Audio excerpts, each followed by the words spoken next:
Certo, vamos destrinchar isso. Bom, em geral, quando o assunto é o mundo do esporte de alto rendimento, o foco da mídia, o foco das arquibancadas está sempre no espetáculo visível, né? Com certeza. É sempre o golaço, a falha bizarra, sabe, aquele choque dramático que silencia o estádio inteiro. Exato. Aquele tipo de coisa que vai parar nos vídeos de melhores momentos.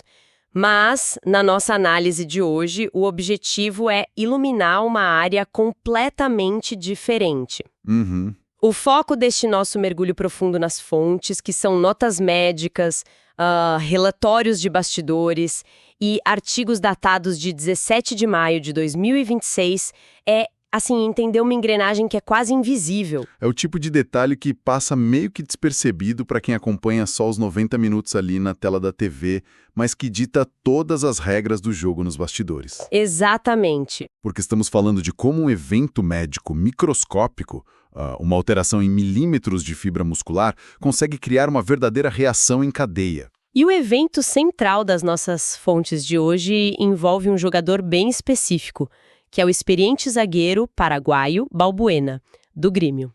A nossa missão aqui é entender a anatomia dessa crise logística e tática. E o contexto é brutal. Muito.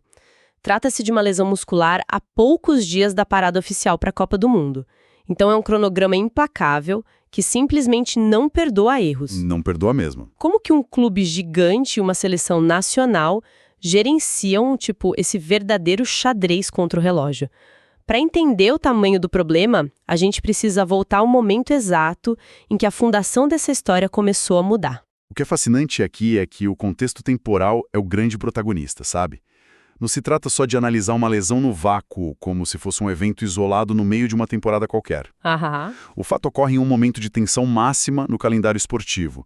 É aquele período em que cada dia de recuperação conta em dobro, né?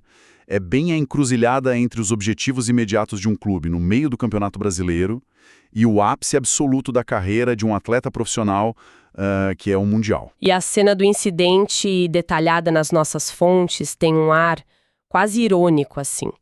É Copa do Brasil, o Grêmio está no Nordeste, enfrentando o Confiança lá no estado de Sergipe. Uhum. Um jogo teoricamente tranquilo. Exato. O placar final aponta uma vitória extremamente confortável do Grêmio, por 3-0. O jogo já estava resolvido. Mas, meio que escondido no meio desse trunfo protocolar, acontece estiramento. É aí que tudo muda. E então, o freio de mão é puxado, ele sai. O diagnóstico que chega depois confirma uma lesão muscular de grau 1 da coxa esquerda. Esse detalhe dos poucos minutos é a grande chave para ler toda a situação, sabe? O grau 1, na literatura médica esportiva, significa que houve um estiramento ou a ruptura de uma quantidade mínima de fibras musculares. É quase nada, né? Isso, é o nível estrutural mais leve possível de uma lesão. Porém, existe uma variável biológica inescapável que as fontes destacam bastante, que é a idade. Sim, os 34 anos pesam muito. Demais. Em um atleta dessa idade, a margem de erro biológica é drasticamente diferente da de um garoto de 20 anos, sabe? Eu gosto de visualizar essa situação fazendo um paralelo com o mundo automotivo. Tipo, uma lesão de grau 1 na coxa de um atleta de 34 anos é exatamente como aquela luz de advertência amarela. Aham, aquela que acende do nada. Isso, quase vermelha, que pisca no painel de um carro de altíssimo desempenho no meio de uma corrida muito longa. O motor não fundiu, não tem fumaça saindo do capô, sabe? O carro ainda anda. Ainda dá para acelerar. Dá, mas a mensagem do sistema é inegociável. Se o piloto não tirar o pé do acelerador imediatamente e levar o carro direto para o box, o dano vai ser estrutural e catastrófico. O simples fato dele ter parado após poucos minutos em campo foi meio que a salvação de toda a temporada dele. Nossa, essa analogia é perfeita. A leitura que o atleta faz do próprio corpo nesse nível de maturidade esportiva é algo muito fascinante. Porque o novato agiria diferente, né? Com certeza. Um jogador mais inexperiente, com toda aquela adrenalina de um jogo eliminatório, ele facilmente tentaria ignorar esse pequeno desconforto.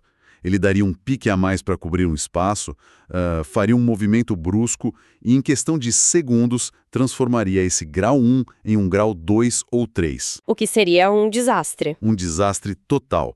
Significaria um rompimento muito maior, sangramento interno no músculo e meses de afastamento. Portanto, o diagnóstico de grau 1 não é só sorte, sabe? É experiência pura. É o resultado de anos de autoconhecimento. Qualquer fisgada em um veterano, ainda mais às vésperas de um torneio da magnitude de uma Copa do Mundo, exige uma postura de precaução absoluta. O que nos leva ao impacto temporal desse diagnóstico. O laudo médico aponta um tempo estimado de recuperação de aproximadamente 2 semanas. E, novamente, para quem trabalha em um escritório, 2 semanas passam num piscar de olhos, né? É o tempo de responder uns e-mails e pronto. Exatamente. É finalizar um projeto.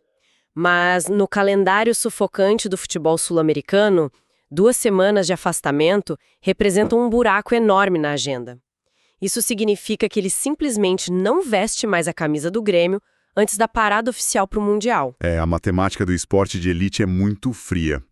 Se conectarmos isso ao panorama geral, essas 2 semanas descartam o Balbuena de todos os compromissos imediatos do clube. A contribuição dele meio que acaba ali. Acabou.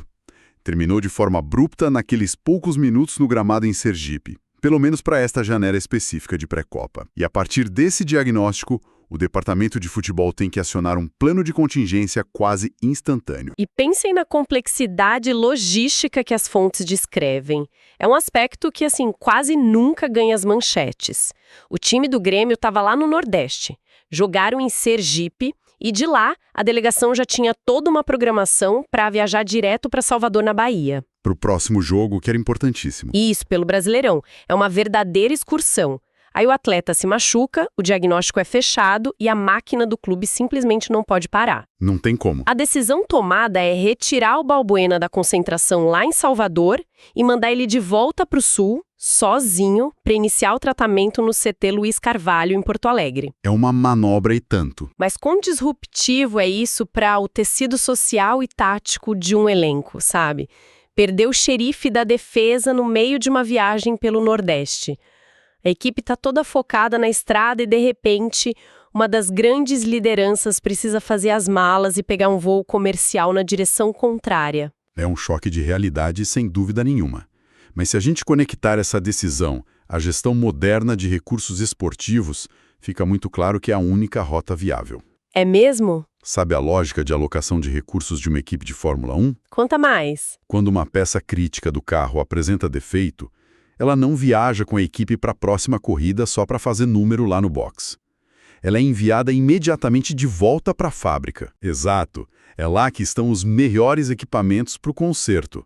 Manter um jogador lesionado rodando de hotel em hotel com a delegação é um desperdício enorme de tempo biológico. Peraí, mas ter a liderança dele no vestiário antes de um jogo super difícil na Bahia não compensaria a espera de uns 2 ou 3 dias para voltar com todo mundo junto? O ponto aí é que a fisiologia do corpo não perdoa esses 2 ou 3 dias perdidos, sabe? Hotéis e centros de treinamento emprestados de outros clubes não oferecem a infraestrutura que uma recuperação acelerada exige hoje em dia. É verdade, tem isso. O fisioterapeuta que viaja com o time tem que cuidar dos outros 20 e poucos jogadores que vão entrar em campo. Ele não pode ficar exclusivo para o Balbuena. Faz sentido. Por outro lado, o CT Luiz Carvalho, lá na capital gaúcha, funciona quase como um laboratório fechado. Lá tem câmaras hiperbáricas, equipamentos de fisioterapia de ponta, piscinas de contraste térmico. Toda a tecnologia a favor dele. Tudo. E profissionais que vão se dedicar exclusivamente à recuperação daquele músculo, em 3 turnos diários se for necessário. O ambiente da viagem tem distrações, tem horários ruins de voo, camas de hotel que não são ideais. O sono fica prejudicado. Exato. O jogador lesionado precisa de controle total do ambiente. Então é uma matemática fria, é uma decisão estritamente racional, por mais que a ausência dele seja muito sentida lá no vestiário em Salvador. E a natureza do esporte simplesmente detesta o vácuo, né? Com a saída abrupta do veterano pegando aquele avião de volta para o Rio Grande do Sul, abre-se uma cratera no elenco. Uma cratera tática, eu diria. Com certeza.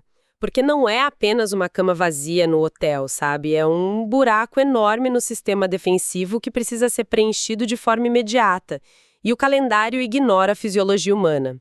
O próximo jogo é logo no domingo, dia 17 de maio, e a parada é pesadíssima. Muito pesada. O Grêmio enfrenta o Bahia na Arena Fonte Nova pelo Campeonato Brasileiro. O que joga um holofote imenso sobre o técnico, o Luiz Castro. Ele perde a base de todo o sistema defensivo dele a poucas horas de um confronto direto em um estádio que é conhecido por ter uma das atmosferas mais hostis e vibrantes do país para quem é visitante. E a solução encontrada por ele, que está descrita nas nossas notas, é fascinante. Sem a sua âncora defensiva, ele convoca o jovem Luiz Eduardo para viajar, se integrar de última hora à delegação lá na Bahia e ficar à disposição. É uma mudança brusca. Nossa, é impossível não olhar para essa troca e não ver um contraste absurdo. Sai de cena um zagueiro de 34 anos, com uma quilometragem internacional gigantesca, bagagem de seleção, e entra um jovem.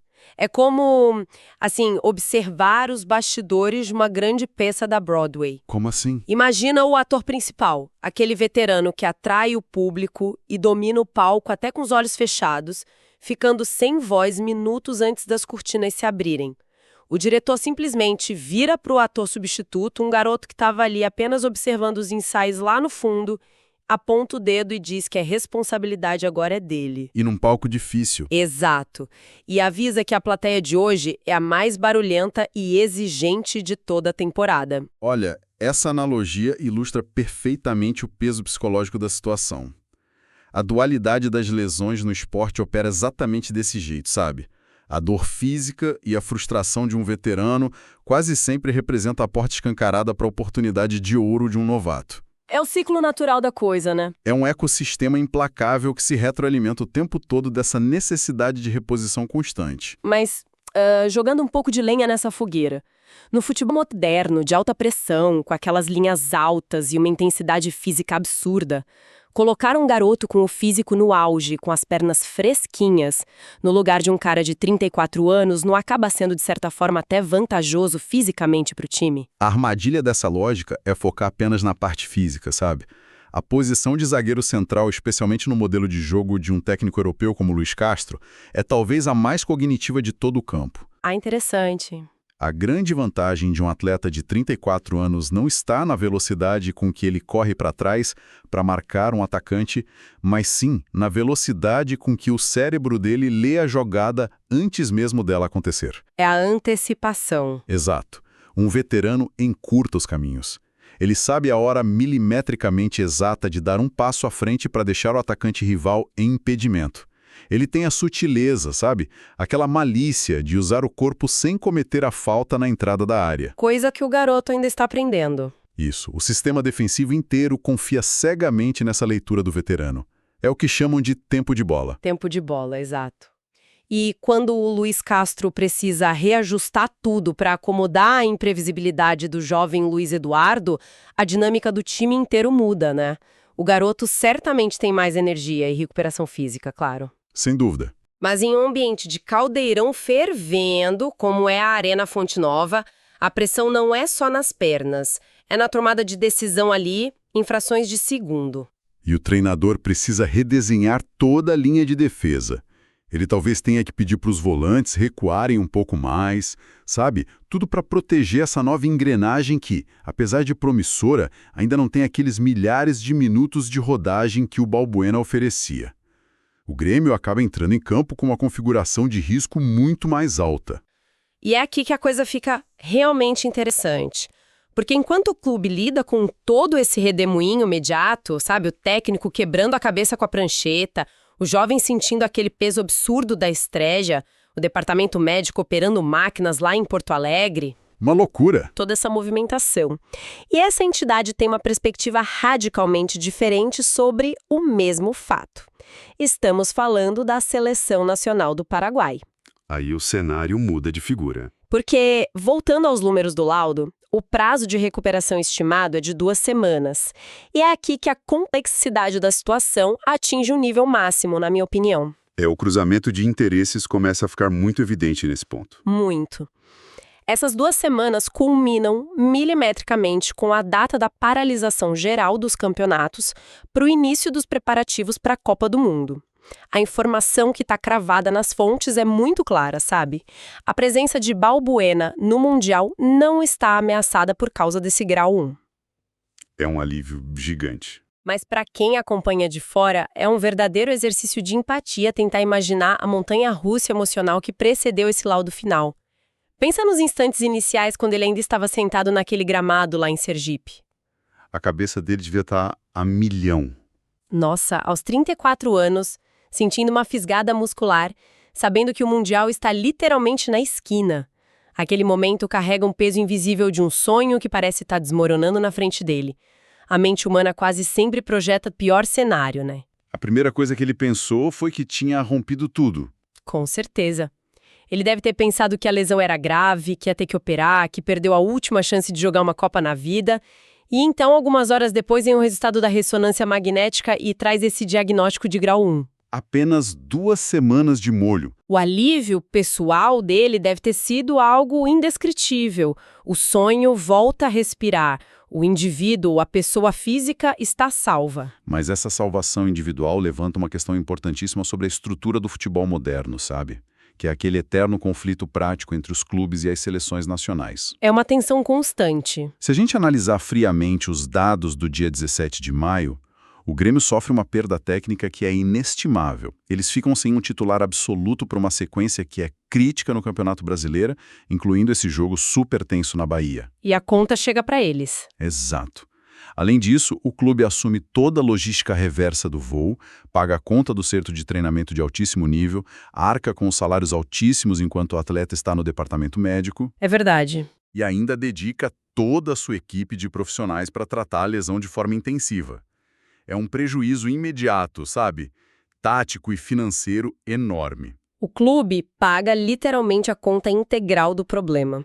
Mas o detalhe curioso é que o benefício do retorno não vai para o clube, não é? Aí que está o grande ponto de atrito. Se virarmos o espelho e olharmos tudo isso sobre a ótica da comissão técnica da seleção paraguaia, o momento exato dessa lesão acaba assumindo um contorno quase providencial. Sério? De que forma?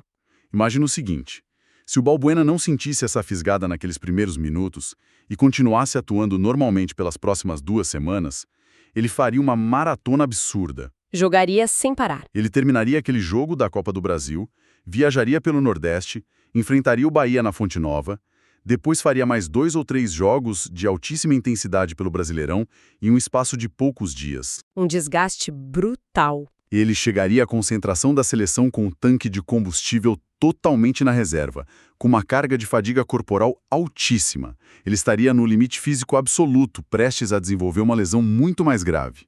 Talvez um grau 3. Uma bomba relógio prestes a explodir, só que no colo do Paraguai. Essa é a leitura perfeita.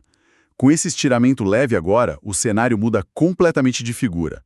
Ele foi compulsoriamente removido desse desgaste das viagens e dos jogos super competitivos. Ele vai ser preservado. Ele vai passar as próximas 2 semanas completamente blindado. A rotina dele não vai envolver divididas agressivas com atacantes ou viagens comerciais exaustivas por aeroportos. Vai ser apenas fisioterapia de ponta, sabe, descanso regulado. Alimentação supervisionada. Isso. E foco absoluto em cicatrizar aquela fibra muscular. A dura realidade logística é que o Grêmio absorve toda a perda técnica nessa reta final do seu ciclo pré-Copa e entrega, dali a exatos 14 dias, um atleta totalmente reabilitado. Descansado e focado nas mãos da seleção do seu país. Exato. É um arranjo que escancara uma simetria incrível, assim. O clube prepara e trata o jogador com o que tem de melhor, para que ele esteja na sua melhor forma, justamente no momento em que ele não vai vestir a camisa do clube. É um paradoxo. Claro que não se trata de má fé de nenhuma das partes, é importante frisar isso. O atleta não calcula a lesão, sabe? Ela simplesmente ocorre por causa da fadiga acumulada e a comissão técnica do clube não tem escolha a não ser tratar o cara o mais rápido possível. Eles precisam do jogador inteiro. Mas a distribuição dos danos e dos benefícios de toda essa situação cria uma dinâmica onde, basicamente, o clube sangra hoje para a seleção sorrir amanhã. E a interconexão dessas diferentes esferas é o que torna o esporte de alto rendimento tão complexo de ser administrado.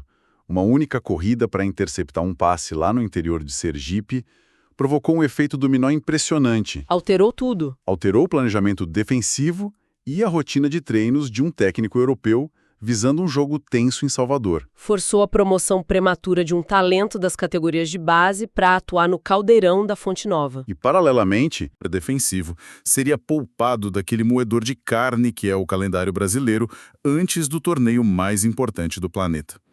Toda essa cadeia de eventos que a gente discutiu foi governada por exames de imagem que mediram danos na escala de milímetros em uma fração de músculo na coxa esquerda de um único homem. É quase uma teoria do caos aplicada à gestão esportiva. Fazendo uma breve retrospectiva dessa jornada logística que os fatos de hoje delinearam, é muito impressionante ver o trajeto das coisas. O ponto de partida é uma leve repuxada na musculatura durante um jogo que, para os livros de história, foi apenas mais uma vitória comum em uma noite de Copa do Brasil. apenas um 3-0 de rotina. Pois é. Mas essa leve repuxada obriga o cancelamento de passagens, altera o percurso de um voo comercial e separa um líder do resto do seu grupo. O cenário rapidamente se transfere para aquelas salas silenciosas e os equipamentos quase robóticos de recuperação lá no CT Luiz Carvalho, no outro extremo do país. Tudo mudando em questão de horas. E, no fim das contas, a linha de chegada de toda essa ginástica médica e logística é simplesmente o maior palco esportivo da humanidade, que é a Copa do Mundo. Envolve a geografia de um país continental, os limites microscópicos da biologia humana e uma gestão de crises corporativas absurda. E tudo empacotado em um intervalo de 2 curtas semanas. É um retrato muito fiel de toda essa complexidade invisível que cerca a vida do atleta moderno, sabe?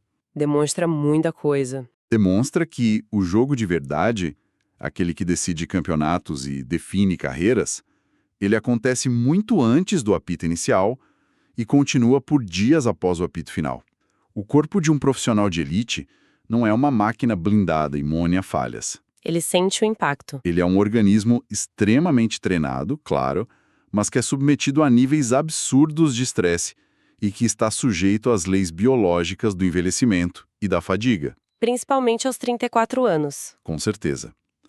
A verdadeira excelência na gestão esportiva, hoje em dia, não reside naquela utopia de tentar evitar a falha estrutural a todo custo.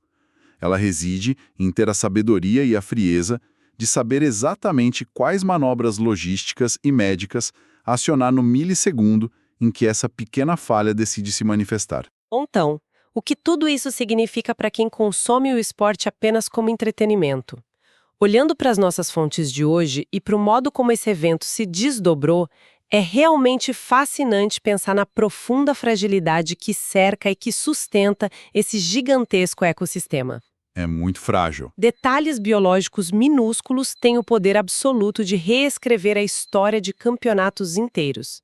Aquele simples pique de poucos minutos contra o Confiança carrega um peso avassalador, sabe? E se fosse diferente? Exato. Caso a corrida tivesse durado 10 ou 15 segundos a mais, caso o jogador tivesse tentado dar mais 1 ou 2 passos em alta velocidade, o impacto poderia ter alterado completamente a escalação e até as chances de uma nação inteira na Copa do Mundo. E mudaria a história do torneio. E quantas glórias imortais ou tragédias irreparáveis na história do esporte não foram e não continuam sendo definidas no silêncio por meros milímetros de fibra muscular, sabe?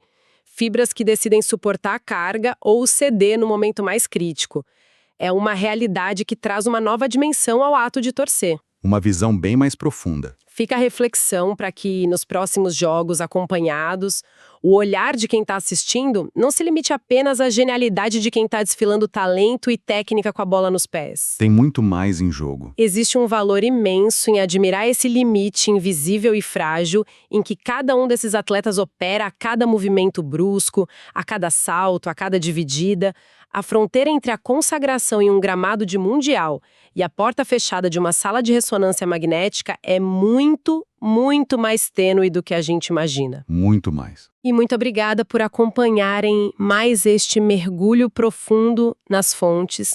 Continuem sempre questionando as narrativas prontas e buscando aquela complexidade que existe além das manchetes.